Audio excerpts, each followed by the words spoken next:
صل على سيدنا ومولانا محمد وعلى سيدنا علي وسيدتنا فاطمة وسيدتنا زينب وسيدنا حسن وسيدنا حسين وعلى آله وصحبه وبارك وسلم اللہ رب العالمین والصلاة والسلام علی سید الانبیاء والمرسلین اللہم صلی علی سیدنا و مولانا محمد وعلی آلہ واصحابہ وبارک وسلم وصلی علیہ۔ دنیا کے تمام دیکھنے والوں، تمام جاننے والوں، تمام پیار کرنے والوں کو، اور جہاں جہاں تک اس وقت میری آواز کو سنا اور مجھے دیکھا جا رہا ہے، جنید اقبال کی جانب سے انتہائی محبت کے ساتھ السلام علیکم۔ ایک بار پھر ناظرین، آپ کو پر نور صبح میں صبح نور کے ساتھ میں خوش آمدید کہتا ہوں، اور آئیے بلا توقف چلتے ہیں حضرت ابو انیس محمد برکت علی علیہ رحمہ کی تالیف اسماء النبی الکریم صلی اللہ علیہ وآلہ وسلم سے رسول اللہ صلی اللہ علیہ وآلہ وسلم کا ایک اسم مبارک پڑھنے اور سننے کی سعادت حاصل کرتے ہیں۔ سیدنا المخبر صلی اللہ علیہ وآلہ وسلم، ہمارے سردار خبر دینے والے، درود و سلام بھیجے اللہ آپ صلی اللہ علیہ وآلہ وسلم پر، آپ صلی اللہ علیہ وآلہ وسلم کی آل پاک اور صحابہ کرام رضوان اللہ تعالیٰ علیہم اجمعین پر۔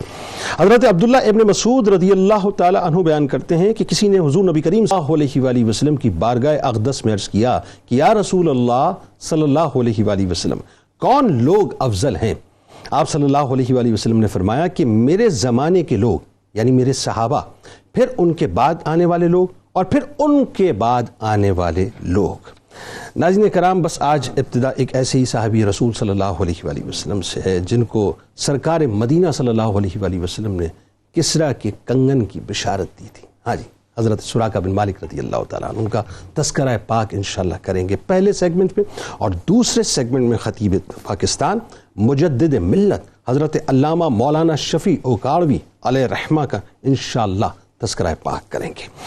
بات یہ صاحب کہ یہ سب نگاہ مصطفیٰ صلی اللہ علیہ وآلہ وسلم کا فیضان ہے کہ جو سراقہ بن مالک رضی اللہ تعالی عنہ ابھی ایمان نہ لائے تھے اور 100 اونٹوں کی لالچ میں ہجرت کے موقع پر تعاقب کرتے ہوئے سرکار مدینہ صلی اللہ علیہ وآلہ وسلم کو معاذ اللہ ثم معاذ اللہ گرفتار کرنے مکے سے نکلے تھے، وہ خود کائنات کے خزانوں کے مالک کی محبت میں مکمل طور پہ گرفتار ہو کے رہ گئے۔ ناظرین، یہ ہجرت کا سفر ہے، یار غار و یار مزار ساتھ ہیں، نوری قافلہ مکے سے مدینے کی جانب رواں دواں ہے۔ سراقہ بن مالک رضی اللہ تعالیٰ عنہ کا سرکار علیہ السلام تک پہنچ جانا، پھر گھوڑے کے پاؤں کا زمین میں دھس جانا، پھر حضرت سراقہ بن مالک رضی اللہ تعالیٰ عنہ کا سرکار مدینہ صلی اللہ علیہ وآلہ وسلم سے معافی مانگنا اور امان طلب کرنا، اور قربان جائیے سرکار مدینہ صلی اللہ علیہ وآلہ وسلم پر کہ جان کے دشمن کو امان دینا، معاف کرنا، یہ میرے سرکار علیہ السلام کی شان کریمی ہے۔ ناظرین، حضرت سراقہ بن مالک رضی اللہ تعالیٰ عنہ چونکہ بہت بڑے شاعر بھی تھے، تو چنانچہ حضرت صلی اللہ علیہ وآلہ وسلم کے تعاقب میں جو واقعات ناظرین پیش آئے تھے، ان کی داستان حضرت سراقہ رضی اللہ تعالیٰ عنہ نے ابو جہل کو منظوم شکل میں سنائی تھی، جس کا ترجمہ کچھ اس طرح سے بنتا ہے کہ اے ابو الحکم واللہ، اگر تم اس وقت موجود ہوتے جب میرے گھوڑے کے پاؤں زمین میں دھس گئے تھے تو تم کو معلوم ہو جاتا اور کوئی شک نہ رہتا کہ محمد رسول اللہ صلی اللہ علیہ وآلہ وسلم اللہ کے رسول ہیں اور معجزے کے ساتھ آئے ہیں، اور کون ان کا مقابلہ کر سکتا ہے؟ تم قوم کو مقابلے سے روکو، کیونکہ میں سمجھتا ہوں کہ ان قریب ان کے علوم شائع ہوں گے، اور اس طرح شائع ہوں گے کہ تمام دنیا کے لوگ ان سے صلح کی کوشش کریں گے۔ اور پھر قربان جائیے ناظرین، غیب کی خبریں دینے والے آقا صلی اللہ علیہ وآلہ وسلم نے، میٹھے آقا صلی اللہ علیہ وآلہ وسلم نے جب ایک مرتبہ ان سے فرمایا تھا کہ سراقہ، اس وقت تمہارا کیا حال ہوگا جب تم کسریٰ کے کنگن پہنو گے؟ یا ایک جملہ میں ادا کرنا چاہتا ہوں ناظرین، جائیے گوگل پہ سرچ کیجئے، جب بھی سراقہ بن مالک کی بات آتی ہے ایک لفظ لکھا ہوتا ہے پیشین گوئی۔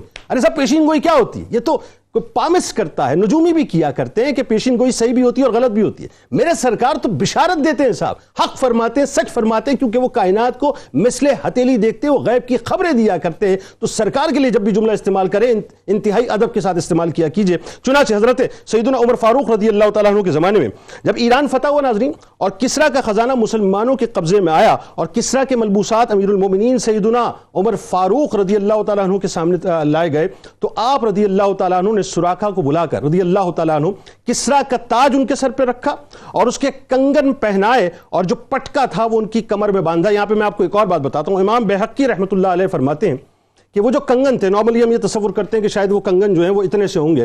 ناظرین کرام، وہ کنگن شولڈرز تک تھے، اتنے بڑے کنگن تھے. وہ کنگن بشارت مصطفیٰ صلی اللہ علیہ وآلہ وسلم کے تحت ان کو عطا ہوئے اور پھر فرمایا کہ اے سراقہ بآواز بلند کہو اللہ بہت بڑا ہے. سب تعریفیں اسی اللہ کے لیے ہیں جس نے کسریٰ سے جو خود کو پروردگار کہتا تھا معاذ اللہ، ان چیزوں کو لے کر بنی مدلج کے ایک بدو سراقہ رضی اللہ تعالیٰ عنہ کو پہنا دیے. یہ ناظرین حضرت عمر فاروق رضی اللہ تعالیٰ عنہ کے جملے تھے جو حضرت سراقہ رضی اللہ تعالیٰ عنہ کے سامنے تھے. آج بنیادی طور پہ بس ان کا تذکرہ پاک کریں گے. اللهم صل على سيدنا ومولانا محمد وعلى سيدنا علي وسيدتنا فاطمة وسيدتنا زينب وسيدنا حسن وسيدنا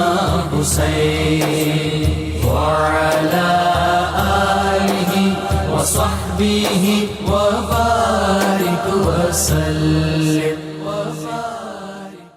اللهم صل على سيدنا ومولانا محمد وعلى سيدنا علي وسيدتنا فاطمة وسيدتنا زينب وسيدنا حسن وسيدنا حسين وعلى آله وصحبه وبارك وسلم.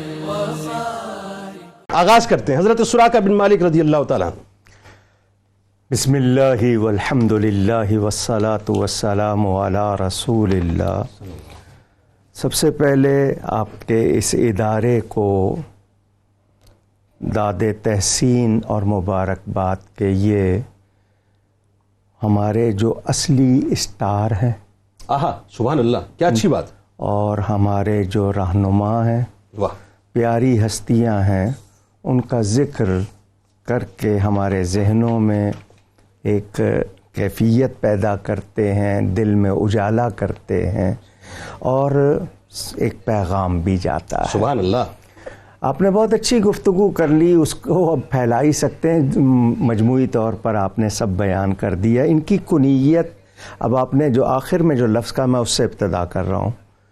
پہلے ایک بدو ہے، دہقانی ہے، اب سیدنا ہے. اللہ اکبر، اللہ اکبر، ہمارا سردار بھائی. ہے. سبحان اللہ، سبحان. کیونکہ دامن مصطفیٰ سے وابستہ ہو گئے. کیا اچھی بات. ابو سفیان کنیت ہے، مدلج قبیلہ جو ان کا جس سے تعلق ہے. نام سراقہ بن مالک بن جعشم. اور آگے ترتیب ہے اس کی. آپ نے خود بتایا کہ یہ شاعر بھی، یہ شاعر پہلے سے نہیں ہے، لیکن جو ان میں اگر آگے جتنی ان کی کہنے سے عزت بڑھتی گئی، سبحان اللہ، کلام میں جان آتی. اللہ اللہ اللہ. اور جان عشق مصطفیٰ صلی اللہ علیہ وسلم، اس کے بغیر کیا بات. انسانیت کی تعمیر کہاں ہوتی. سبحان اللہ، اللہ سبحان اللہ. حضور صلی اللہ علیہ وسلم کا یہ ایک اور بات کہ میرے آقا کریم، ابھی آپ نے کہا نا کہ وہ اللہ کی عطا سے غیب جانتے ہیں، کہ وہ شخص جو اپنے آپ کو خدا کہلانا چاہتا ہے تو پتہ چلے کہ وہ چیز نبی کے غلام کو مل رہی ہے. اللہ اللہ اللہ، کیا بات ہے، کیا اچھی بات ہے، کیا اچھی ان بات. کے غلام بن جاؤ، بادشاہوں سے بہتر ہو جاؤ اللہ، گے. یعنی کرش کر کے رکھ دیا نا اس کی ساری خدائیت. یہ بھی، اور دوسرا یہ کہ اس شخص کے لیے، اب ہم یہاں سارے میرے محترم بیٹھے ہیں، سننے والوں میں کتنے ہوں گے، مرد کے لیے تو سونا جائز نہیں ہے، بڑی اچھی بات کر رہے مگر ہیں. میرا نبی کر سکتا ہے، اللہ جس کو جائز کہیں وہ جائز ہو جائے. کیونکہ ان کی زبان پر اللہ بولتا اللہ ہے، اکبر، اللہ اکبر. جو ان کے منہ سے نکلے وہ قانون بن اللہ جاتا ہے. اکبر. تو وہ جس کو چاہیں، جو چاہیں عطا فرما دے، اور جیسے چاہیں عطا کر دے. اللہ اللہ نے اختیار دیا ہے. تو یہ واقعہ جو ان کا ہے، یہ ان کی شہرت کا سبب ہے. یہ جو ہجرت کا واقعہ کہ معبد کے اس مقام سے جب حضور صلی اللہ علیہ وسلم سیدنا صدیق اکبر اور عامر بن فہیرہ جو صدیق اکبر کے غلام تھے، یہ تھوڑا سا ہی آگے بڑھتے ہیں تو یہ واقعہ پیش آیا جس میں آپ نے اشارہ کیا. میرے خیال تفصیل ہمارے ایک میں چاہوں گا ایک نقطے پہ آپ کلام فرمائیے کہ وہ ہے نا کہ وہ جو آسی کو کملی میں اپنی چھپا لے، جو دشمن کو بھی زخم کھا کر دعا دے، اسے اور کیا نام دے گا زمانہ؟ وہ رحمت نہیں ہے تو پھر اور کیا ہے؟ یعنی قتل کی غرض سے، گرفتار کرنے کی غرض سے آ رہے ہیں، اور میرے سرکار جو ہے وہ امان نامہ عامر بن فہیرہ کے ذریعے سے دے رہے ہیں. یہ کیسی بات؟ یہ اس لیے کہ ہم اپنے اوپر ان کو قیاس نہیں کر سکتے. اللہ وہ کہاں تک دیکھتے ہیں، وہ کہاں تک جانتے ہیں جہاں تک ہم پہنچ ہی نہیں سکتے. میں کیا 1400 سال میں لوگ نہیں پہنچ سکے، میری کیا حیثیت ہے؟ تو رب تعالیٰ کی ان پر جو عطا ہے تو برابری کا دعویٰ کرنا تو بہت بڑی گستاخی ہے. نعوذ باللہ سوچ بھی نہیں، ان کی تو گرد کو نہیں پہنچ سکتے، تو وہ اللہ تعالیٰ کی عطا سے. اور پھر یہ تو وہ تو محبوب ہے نا، جو محبوب بن جائے، اللہ فرماتا ہے اس کی آنکھ میں بن جاتا. اللہ اس کو کیا کیا نظر آتا ہے. اللہ اور سیدنا غوث اعظم کا فرمان اِنَّ عَيْنَيَّ فِي اللَّوْحِ الْمَحْفُوظ، میری آنکھ لوح محفوظ پہ لگی رہتی ہے. اللہ، جبکہ یہ سرکار کے غلام ہیں، بچے ہیں 500 سال کے بعد. تو آقا کی کیا شان ہوگی. کیا تو نوازنا بھی اور اختیار بھی، اور پھر اللہ کی عطا سے جب خود رب نہیں چھپا، اللہ اور کیا چھپنا ہے. اللہ ہماری آنکھوں پہ، ہماری عقلوں پہ پردے پڑے ہوئے ہیں. اللہ اکبر. ڈاکٹر صاحب ذرا بتائیے کہ آپ کا جو حضرت سراقہ بن مالک رضی اللہ تعالیٰ عنہ کا جو واقعہ ہے، بڑا لطیف خوبصورت واقعہ ہے ایمان لانے کا، ذرا اس پہ ڈیٹیل کلام فرمائیے. بسم اللہ الرحمن الرحیم. حضرت سراقہ بن مالک بن جوشم بن مالک بن عامر بن تیم بن مدلج بن مرہ بن عبد منع بن علی بن کنانہ المدلجی الکنانی، آپ کی کنیت ابو سفیان ہے، اور آپ کو بعض محدثین اہل مدینہ منورہ میں شامل کرتے ہیں اور بعض آپ کو اہل مکہ میں سے شمار. کیا بات ہے، یعنی مکی مدنی ہیں آپ. مکی مدنی دونوں ہیں. آپ رضی اللہ تعالی عنہ سے اکابر صحابہ میں حضرت عبداللہ بن عباس اور حضرت جابر رضی اللہ تعالی عنہما نے حدیثیں روایت کی ہیں، تقریباً 19 کے قریب ہیں، اور دیگر بھی روات حدیث ہیں، لیکن یہ 2 اکابر صحابہ اس میں ضرور شامل ہیں. کتنی بڑی بات. پھر آپ رضی اللہ تعالی عنہ سے آپ کے بیٹے محمد بن سراقہ نے روایت کی ہے، آپ کے چچا عبد الرحمن بن مالک نے روایت کی ہے، آپ کے بھائی ہیں. اور پھر اس کے ساتھ حضرت سعید بن مسیب رضی اللہ تعالی عنہ نے بھی آپ سے احادیث اور روایات کو سبحان اللہ سبحان. اب آپ اس سے اندازہ کیجئے کہ آپ رضی اللہ تعالیٰ عنہ کے بیٹے بھی مسلمان ہیں، آپ کے بھائی بھی مسلمان ہوئے، آپ کے بھائی کی اولادیں بھی حضور علیہ السلام کے رسم مبارک پر مسلمان ہوئیں. اور یہ وہ عظیم المرتبت صحابی رسول صلی اللہ علیہ وسلم ہیں کہ جن کے بارے میں قرآن مجید کی آیت مقدسہ وَيُزَكِّيهِمْ ہمیں مکمل طور پر اس کا یہ مصداق نظر آتا ہے. اللہ کہ کس طرح سے رسول اللہ صلی اللہ علیہ وسلم کی نعوذ باللہ من ذالک جاسوسی کرتے ہوئے نقصان پہنچانے کے ارادے سے آگے بڑھ رہے ہیں، اور حضور علیہ الصلوۃ والسلام کی نگاہ ناز سے ان کے زنگ آلود قلب و نظر کو جلا عطا ہو جاتا ہے. اللہ آپ نے خاص طور پر ان کے ایمان لانے کے واقعے کی طرف اشارہ کیا ہے. تو محدثین فرماتے ہیں، امام بخاری مسند امام احمد بن حنبل اور دیگر الاصابہ فی معرفت الصحابہ اور دیگر اگر کتب کا آپ مطالعہ کریں تو معلوم یہ ہوتا ہے کہ جب حضرت ابوبکر صدیق رضی اللہ تعالی عنہ کی معیت میں رسول اللہ صلی اللہ علیہ وسلم غار ثور میں 3 دن اور 3 راتوں کے قیام کے بعد، جس طرح قبلہ نے فرمایا کہ سفر کا سلسلہ جاری ہوا، اور اس میں پھر معبد رضی اللہ تعالی عنہ کا بھی واقعہ ہے. تو اس وقت جب آپ صلی اللہ علیہ وسلم حضرت سراقہ بن مالک رضی اللہ تعالیٰ عنہ کے قبیلے کے پاس سے گزرے، تو آپ کو مختصر یہ کہ کسی نے خبر دی کہ یہاں سے ایک سایہ ہے، کچھ لوگ ہیں جو یہاں سے گزر رہے ہیں، اور 100 اونٹوں کے حوالے سے آپ کے دل میں ایک حرص اور ایک لالچ سی پیدا ہوئی، اور وہاں قریشی بیٹھے ہوئے پلاننگ کر رہے تھے. مختصر میں کیونکہ جس بات پر میں پہنچنا چاہتا ہوں میں وہاں لوگوں کو لے جانا چاہتا ہوں کہ آپ رضی اللہ تعالی عنہ جب اس وقت مسلمان نہیں ہوئے تھے، آپ صلی اللہ علیہ وسلم کے پیچھے پیچھے چلنے لگے، تو حدیث شریف میں آتا ہے کہ جب اس قدر قریب فاصلہ رہ گیا کہ 1 نیزہ یا 2 نیزوں کا فاصلہ تھا، تو آیت مبارکہ نازل ہو چکی تھی لا تحزن ان اللہ معنا. تو ابو بکر صدیق رضی اللہ تعالی عنہ نے نبی کریم صلی اللہ علیہ وسلم سے پوچھا، یا رسول اللہ صلی اللہ علیہ وسلم، یہ شخص تو ہمارے پیچھے اس قدر قریب پہنچ چکا ہے. تو آپ صلی اللہ علیہ وسلم نے فرمایا کہ اے ابو بکر فکر نہ کرو، ان اللہ معنا، اللہ تبارک و تعالی ہمارے ساتھ. تو حدیث شریف میں آتا ہے کہ آپ کے گھوڑوں کے قدم زمین میں دھنس گئے، جس کا آپ نے اشارہ کیا. پھر آپ نے اس وقت فال سے تیروں سے فال نکالا اور کہا کہ میں عہد کرتا ہوں کہ اب پیچھے نہیں جاؤں گا. پھر اس کے بعد دوبارہ دل میں ہرس اور لالچ پیدا ہوئی, اور اسی طرح سے 3 مرتبہ جب یہ واقعہ پیش ہوا تو آپ نے وہاں دور سے پکارا کہ یا رسول اللہ صلی اللہ علیہ وسلم میری فریاد کو سن لیجئے, اللہ میں یہ بات جان گیا ہوں کہ یہ جو کچھ میرے ساتھ ہو رہا ہے یہ دراصل آپ کی دعا کا نتیجہ ہے. اللہ تو یا رسول اللہ آپ دعا کیجئے کہ اللہ تبارک و تعالی مجھے نجات عطا فرمائے. اللہ تو حدیث شریف میں آتا ہے کہ حضور علیہ السلام نے دعا فرمائی کہ اللہم اکفناہ بما شئت. پہلے تو دعا فرمائی کہ اے رب کریم اس کے لیے اس چیز کے ساتھ کافی ہو جا جو تو چاہتا ہے. اللہ. تو حدیث میں آتا ہے کہ آپ صلی اللہ علیہ وسلم نے ان کو نجات عطا فرمائی, اور پھر آپ نے حضور علیہ السلام سے پوچھا کہ یا رسول اللہ صلی اللہ علیہ وسلم اللہ تبارک و تعالی آپ کو وہ بلند درجہ اور مقام عطا فرما رہا ہے کہ ان قریب آپ مکہ مکرمہ کو فتح فرمائیں گے تو مجھے ایک امان لکھ کر دے امان نامہ لکھ دیجئے. تو حدیث شریف میں آتا ہے کہ آپ صلی اللہ علیہ وسلم نے صدیق اکبر رضی اللہ تعالیٰ عنہ سے فرمایا تو صدیق اکبر نے آپ کو امان لکھ کر دی, اور جس شیر کی طرف آپ نے اشارہ کیا چمڑے پہ میرے خیال لکھ کے چمڑے پر یا ہڈی پر آپ نے لکھ کر دیا, تو آپ بعد میں رسالت کا اعلان بھی کرتے ہیں حضور علیہ الصلوۃ والسلام کی. لیکن جس بات کی طرف میں توجہ دلانا چاہتا ہوں وہ یہ ہے کہ حضور علیہ الصلوۃ والسلام نے جب فرمایا کہ اے سراقہ کیف بک اذا لبست سواری کسرا, اے سراقہ تمہاری کیا شان ہوگی جب کسرا بن ہرمز کے کنگن تمہارے ہاتھوں میں ہوں گے. اللہ. تو آپ نے کہا کہ یا رسول اللہ آپ کسرا بن ہرمز کی بات کر رہے ہیں, ایران کے بادشاہ کی بات کر رہے ہیں. اللہ اللہ. تو آپ علیہ السلام نے فرمایا کہ ہاں.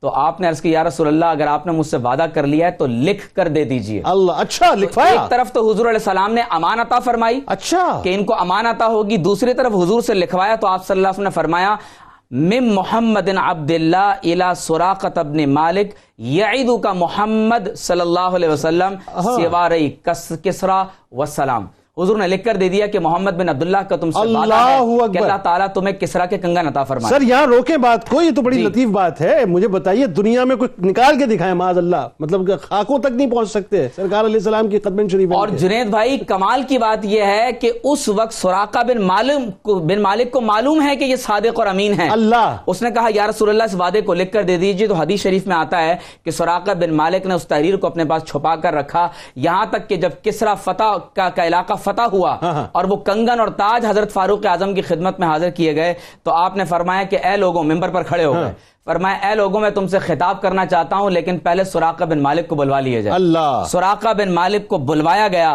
اور آپ رضی اللہ تعالیٰ عنہ نے فرمایا کہ سراقہ ذرا وہ اپنا وعدہ تو دکھاؤ. آپ نے وہ خط مبارک جب حضور کی خدمت میں پیش کیا تو حضرت فاروق اعظم رضی اللہ تعالیٰ عنہ نے ممبر پر کھڑے ہو کر اپنے دونوں ہاتھوں کو اٹھایا اور فرمایا اللہ اکبر الحمدللہ الذی صلبہ ما کسرا بن ہرمز, تمام تعریفیں اللہ کے لیے ہیں جس نے کسرا بن ہرمز کے کنگنوں کو لے لیا اور ایک ایسے شخص کو عطا فرمایا کہ جو بدو عرب قبائل میں سے تعلق رکھتا ہے. اللہ. میں ایک بات یہاں پہ ایک بات ذرا مجھے بتائیے, اور یہ کیسی کمال بات ہے کہ ابھی تو سرکار علیہ السلام ہجرت فرما رہے ہیں نا, ابھی اسٹیٹ تو بنی نہیں صاحب, پاور ملی نہیں, بالکل ایسا ہی ظاہری پاور کی بات میں کر رہا ہوں.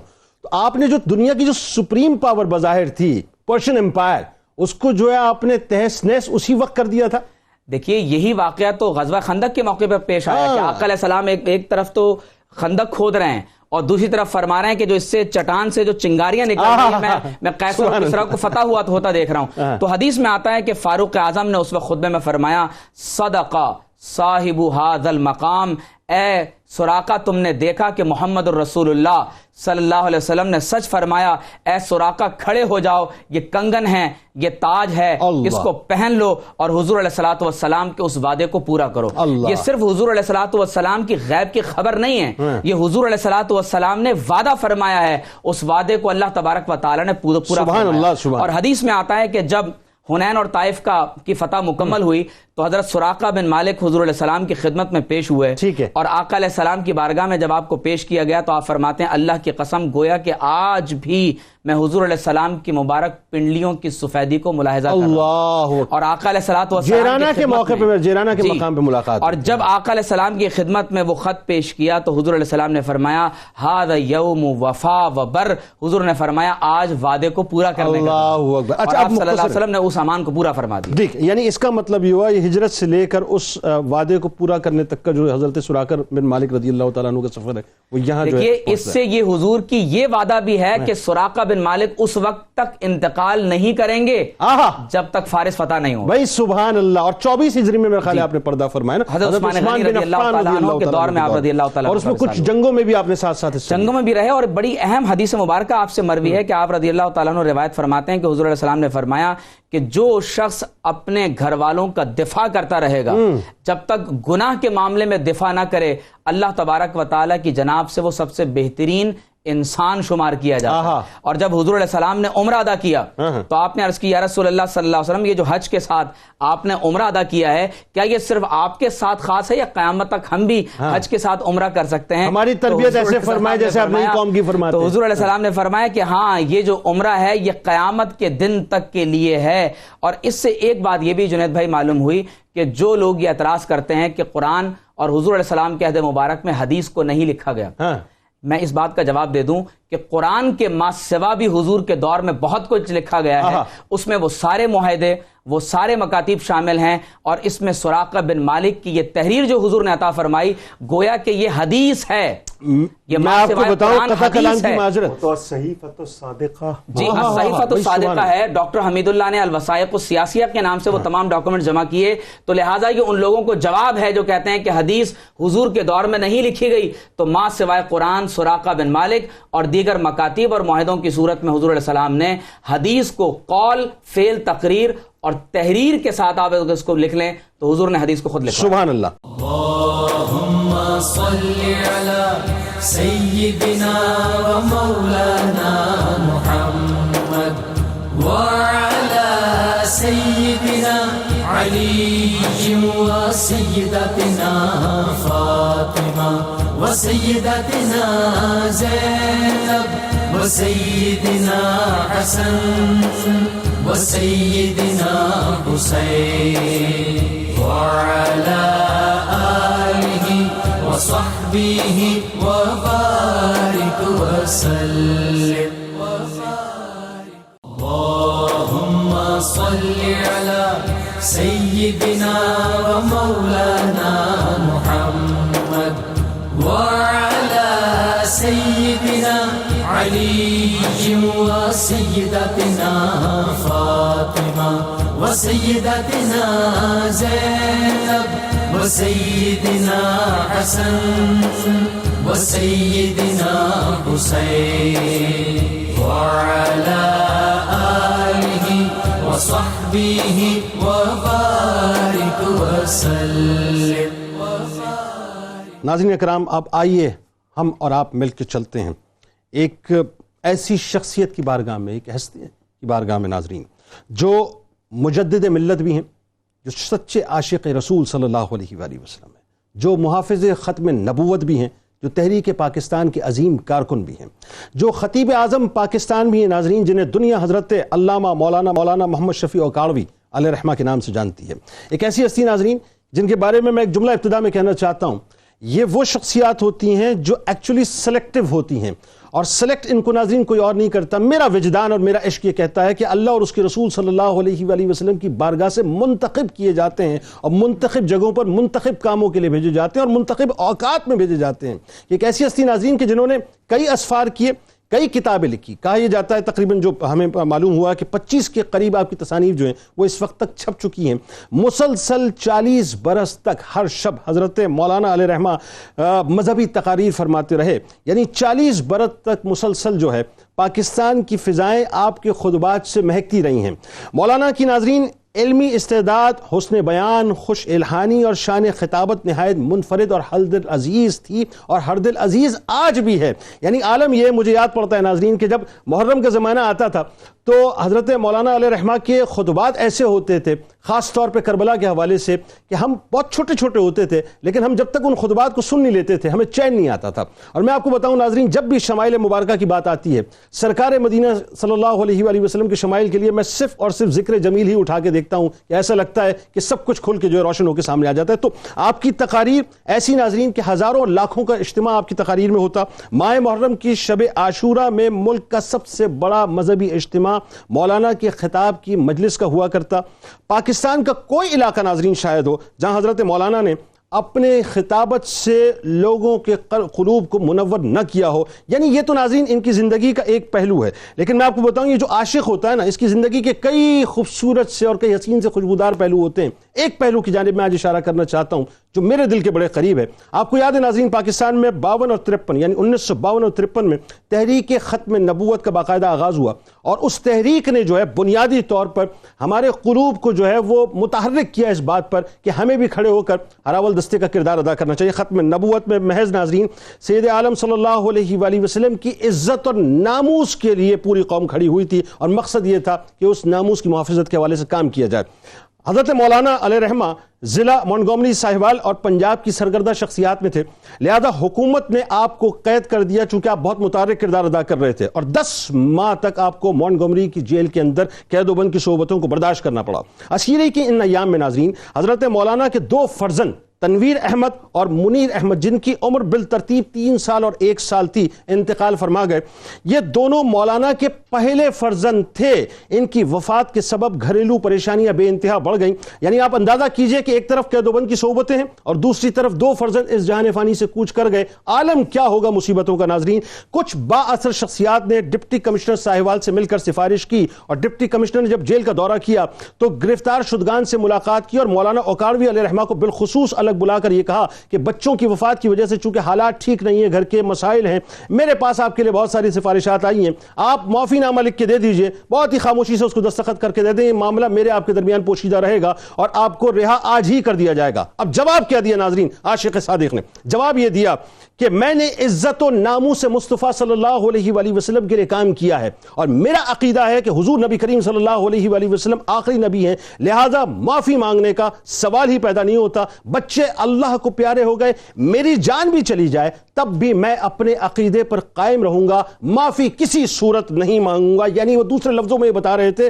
کہ محمد کی محبت دین حق کی شرط اول ہے، محمد کی محبت دین حق کی شرط اول ہے، اسی میں ہو اگر خامی تو سب کچھ نامکمل ہے صلی اللہ علیہ وآلہ وسلم. ناظرین اس کے بعد ظاہر تاریخ نے دیکھا کہ حکومت آپ پر بہت برہم ہوئی، بہت سختی کی گئی، اور پھر آپ کو جو ہے دفعہ 3 کے تحت نظر بند کر دیا گیا اور ملاقاتوں کا سلسلہ بند ہوا، لیکن آپ صبر و استقامت کا پہاڑ بن کر ختم نبوت کی محافظت کرتے رہے.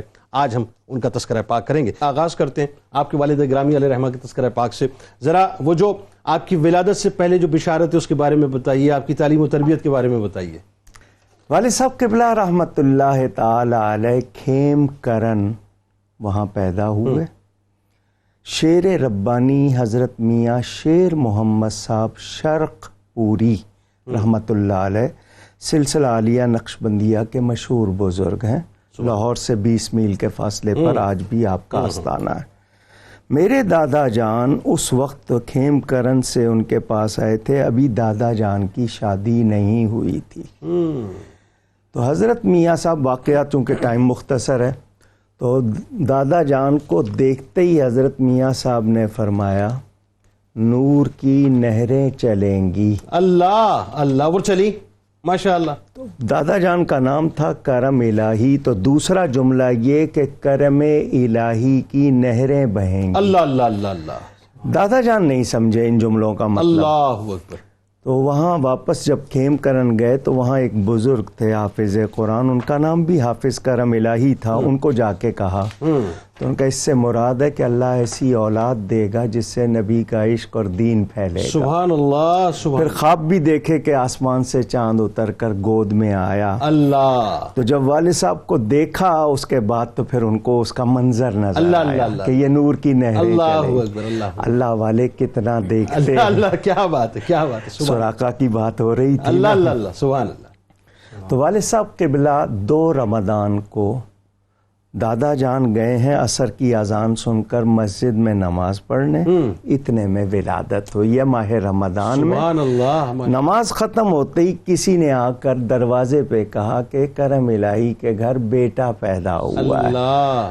تو نعروں سے استقبال ہوا. سبحان اللہ. ماشاء اللہ ماشاء اللہ. ابتدا زندگی دنیا میں آئے ہیں تو اللہ اور اس کے رسول کے نام کی برکت. کیا بات. 3 رمضان المبارک سیدہ کائنات بی بی فاطمہ الزہرا سلام اللہ علیہا 2 کو آپ تشریف لا رہے ہیں، یعنی اہل بیت کا ہی ذکر کرنے کے لیے آ رہے ہیں. سبحان اللہ.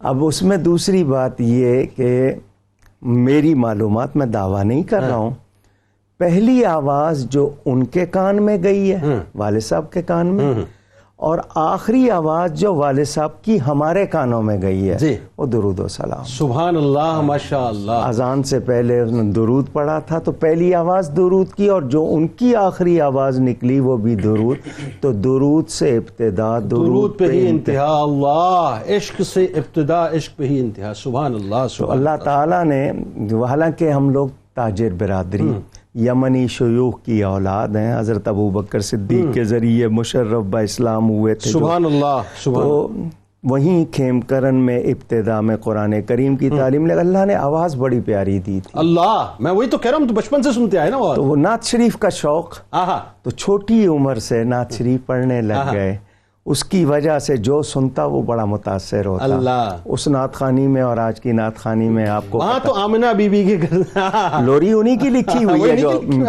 پڑھی سبحان جاتی ہے۔ تو پھر اساتذہ بھی ملے بڑے اچھے، حضرت علامہ سید احمد سعید شاہ صاحب اللہ، کاظمی، اللہ، شیخ القرآن حضرت مولانا غلام علی صاحب، سبحان اللہ، اور محدث اعظم حضرت مولانا سردار احمد صاحب نے بھی سند عطا کی، سبحان اللہ، محنت کی بہت، اور اس راہ میں تکلیفیں بہت۔ اللہ، بیعت کس سے ہوئے؟ شرق پور شریف میں ہی ٹھیک ہے، اچھا حضرت میاں صاحب کے بھائی حضرت ثانی صاحب کہتے ہیں، ان سے بیعت۔ اچھا، یہ اوکاڑا سے اوکاڑوی کہلائے؟ کراچی میں جب آئے تھے تو لوگوں نے نام لکھنا شروع کیا، مولانا محمد شفیع اکاڑے والے، اچھا، ٹھیک ہے، تو اس کو والد صاحب نے کہا یہ نہیں، اس کو یا نسبت لگا کے اکاڑوی، تو اکاڑا مشہور ہو گیا پوری دنیا میں ان کی وجہ سے، ہاں، سبحان اللہ، اس سے پہلے کسی اور کے نام کے ساتھ اکاڑوی نہیں لگا۔ اللہم صلی علی سیدنا و مولانا محمد وعلى سيدنا علي وسيدتنا فاطمة وسيدتنا زينب وسيدنا حسن وسيدنا حسين وعلى آله وصحبه وبارك وسلم۔ اللهم صل على سيدنا ومولانا محمد وعلى سيدنا علي وسيدتنا فاطمة وسيدتنا زينب وسيدنا حسن وسيدنا حسين وعلى آله وصحبه وبارك وسلم۔ ڈاکٹر صاحب آپ ذرا بتائیے کہ کثیر الصفات، کثیر الجہاد شخصیت، یعنی آپ دیکھیے کہ علامہ محمد شفیع اوکاڑوی علیہ رحمہ کا جب نام آتا ہے تو ایک حلاوت کا، ایک محبت کا، ایک عشق کا تصور جو ہے ابھر کے سراپا سامنے آ جاتا ہے۔ کیا آپ کیا نظرانہ پیش کریں گے ان کی بارگاہ میں؟ بسم اللہ الرحمن الرحیم۔ حدیث شریف میں ہے کہ کچھ لوگ ایسے ہوتے ہیں جنہیں اللہ تبارک و تعالی اپنے دین کی خدمت اور اطاعت کے لیے پلانٹ فرماتا ہے۔ ایک لفظ تو تجدید دین کا ہے کہ اللہ تبارک و تعالی بندوں کو منتخب کرتا ہے، اور ایک پلانٹیشن کا لفظ بھی حدیث کے اندر استعمال ہوا ہے۔ تو میں سمجھتا ہوں کہ خوش الحانی، نکتہ سنجی، قرآن و سنت سے خوبصورت اور وقی استدلال، ایک بہت ہی خوبصورت شخصیت اور آواز کے مالک جنہوں نے اپنی پوری زندگی دین اسلام کی خدمت، اور خاص طور پر جب میں حضرت کا تذکرہ پڑھ رہا تھا تو مجھے جو زیادہ عقیدت حضرت سے ہو گئی وہ دراصل عقیدہ ختم نبوت کے حوالے سے ان کی خدمات ہیں۔ اللہ، اور خاص طور پر جس بات کی طرف آپ نے شمائل مصطفیٰ صلی اللہ علیہ وسلم کی طرف آپ نے اشارہ کیا ہے، تو اس کتاب کو پڑھ کر یا جب شمائل مصطفیٰ صلی اللہ علیہ وسلم سے متعلق آپ کی گفتگو سنی جاتی ہے تو لگتا ہے کہ اس شخصیت کو محمد الرسول اللہ صلی اللہ علیہ وسلم کی زیارت بھی نصیب ہوئی ہے۔ سبحان اللہ، کہ جس قدر ذوق، شوق اور لگن کے ساتھ یہ شخص بیان کر رہا ہے، تو یقینی طور پر وہ کوئی ایسا عاشق صادق ہی ہو سکتا ہے کہ جو دیکھ دیکھ کر جمال مصطفیٰ کو بیان کر. آپ اندازہ کیجیے صلی اللہ علیہ وسلم. عالم یہ ہوتا ہے کہ شمائل مصطفیٰ صلی اللہ علیہ وسلم جب پڑھنے ہوتا ہے میں اپنے بچوں کو آواز دیتا ہوں بیٹا ریک میں سے ذکر جمیل نکال کے لائی. بالکل ایسے ہی, دوسری بات ہی نہیں ہوتی وہ. بالکل ایسے ہی. کیا بات ہے. اب آپ دیکھیے کہ یہ جو بزرگوں کا تذکرہ ہو رہا ہے, ہمارے ہاں آج بڑے بڑے خطباء موجود ہیں, لیکن ان شخصیات کو آئیڈیل بنانے کی ضرورت ہے کہ جنہوں نے مسجد, ممبر اور خانقاہ سے نکل کر رسم شبیری ادا کی, اللہ اکبر, جنہوں نے تحریک ختم نبوت کا ایک ایسا سپاہی بن کر اپنی خدمت سر انجام دی ہے کہ پاکستان میں بسنے والے ہر شخص کے دل میں عشق رسول صلی اللہ علیہ وسلم کی شمع کو ایسا روشن کر دیا کہ وہ ختم نبوت کا ایک عظیم سپاہی اور کارکن بن گیا. اور میں سمجھتا ہوں کہ پاکستان اور اسلام کی محبت کو جمع کر کے جس انداز سے آپ نے لوگوں کے قلوب و نظر کے اندر اس کو جگہ عطا فرمائی ہے, میں یہ سمجھتا ہوں کہ آج اس کی بھی آج دوبارہ ضرورت محسوس ہوتی ہے. اور ایک آخری بات بس میں کہوں گا کہ ہم نے بھی بچپن میں جو حضرت سے ہماری نسبت ہے وہ یہی ہے کہ محرم میں جو سبیلوں میں ہم جا کر لگایا کرتے تھے یا پانی پیا کرتے تھے, تو اس میں جو محرم کے حوالے سے امام حسین علیہ السلام کی شان اور اہل بیت کی صفات ہم نے حضرت سے سنی ہے. تو میں سمجھتا ہوں کہ پاکستان میں اہل بیت اور صحابہ کی محبت کو لوگوں کے دلوں میں جاں گزی کرنے کے لیے حضرت کی خدمات کو قیامت تک انشاءاللہ یاد رکھا جائے. اچھا حضرت یہ بتائیے ڈاکٹر صاحب کہ ایک تو بات یہ ہے کہ جنرل ضیاء کے دور میں آپ مجلس شورا کی جو ہے معزز رکن بھی رہے, پھر اس کے ساتھ ساتھ جو وزارت مذہبی امور کی قائمہ کمیٹیاں تھیں اس کے رکن بھی آپ رہے, مرکزی قومی اسمبلی کے بھی رکن رہے. میں وہیں آ رہا ہوں کہ مرکزی محکمہ اوقاف پاکستان کے نگران اعلیٰ بھی رہے. اچھا اب بات یہ ہے کہ مولانا کی ویسے تو ظاہر ہے ہم تو اس بات کو سمجھتے نہیں کہ کرسی کی کوئی اہمیت ہو نا, جن کو سرکار کی نصرت مل جائے اس سے بڑی مطلب حیثیت اور مطلب مرتبہ کیا ہے. لیکن اس اعتبار سے میرے نزدیک یہ بڑی اہم ترین بات ہے کہ 1970 میں آپ قومی اسمبلی میں اس حیثیت سے نمائندہ بن کے جانتے ہیں کہ سوشلزم کے خلاف کھڑے ہو کے دو قومی نظریے کی پروٹیکشن کے لیے اور نظریہ پاکستان کی جو نظریاتی اساس ہے بنیادی طور پہ اس کی پروٹیکشن کے لیے جاتے ہیں. جی بتائیے. بسم اللہ الرحمن الرحیم. خطیب پاکستان نے ہر پلیٹ فارم پر کام کیا اور ایسا کام کیا کہ انہوں نے منوایا کہ واقعی یہ کام ہونا چاہیے اور وہ کام کر کے دکھایا.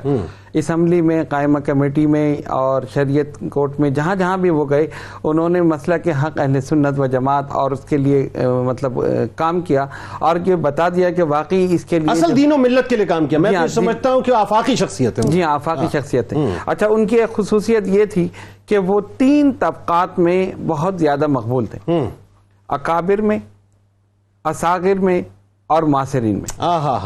اب دیکھیں اساتذہ وہ بھی ان سے محبت کرتے ہیں, جو ان کے عقیدت مند ہیں, مریدین ہیں یا ان کے تلامذہ ہیں وہ بھی محبت کرتے ہیں, جو معاصرین ہیں وہ بھی محبت کرتے ہیں. میرے استاد گرامی مفتی سید شجاعت علی قادری رحمۃ اللہ علیہ ان کے معاصرین میں تھے, تو اکثر پڑھاتے فرماتے تھے کہ اکاڈمی صاحب بہترین تقریر کرتے ہیں اور جب وہ تقریر کرتے ہیں تو مجھے مزہ آتا ہے. اچھا پھر فرمایا کہ جب کوکب صاحب کو یاد ہوگا کہ جب ان کا وصال ہوا ہے خطیب پاکستان کا, تو ٹی وی پہ ایک پروگرام ہوا تھا جس میں علامہ اظہری صاحب اور مفتی شجاعت علی قادری رحمۃ اللہ علیہ اس میں شریک ہوئے تھے, حضرت پہ گفتگو کی تھی.